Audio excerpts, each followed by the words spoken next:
తరపున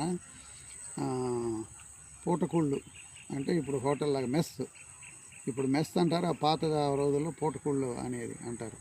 అంటే ముందు వచ్చి మా అమ్మమ్మ మధ్యాహ్నం మేము ముగ్గురు భోజనానికి వస్తాం, మాకు నలుగురికి భోజనం చేయండి, ఒకరికి భోజనం చేయండి అని ముందు చెప్తే వాళ్ళు భోజనం వండి పెడతారు ముందుగా. అలా పూటకూళ్ళు వండి మరి టంగుటూరి ప్రకాశం పంతులని చదివించింది. టంగుటూరి ప్రకాశం పంతులు చిన్నప్పుడు బాగా అల్లరి చిల్లరిగా తిరిగేవాడు, చెప్పిన మాట వినేవాడు కాదు, వాళ్ళ మేనమామలు దండించేవాళ్ళు. ఆ విధంగా చదువుకొని మరి ఎల్ఎల్బి చేస్తాడు. ఎల్ఎల్బి చేసి అంతకు మునుపు వాళ్ళ అమ్మ పూటకూళ్ళు వండుతూ అద్దెళ్ళల్లో ఉంటూ ఏం ఆస్తులు లేనివాడు చెన్నైలో, అంటే ఇప్పుడు మద్రాసులో చెన్నై అంటారు, ఆ చెన్నైలో లాయర్గా పనిచేసి బాగా ఆస్తులు సంపాదిస్తాడు, డబ్బులు సంపాదిస్తాడు. ఆ టైంలో గాంధీ మహాత్ముడు స్వాతంత్రం కోసం పిలుపునిస్తాడు.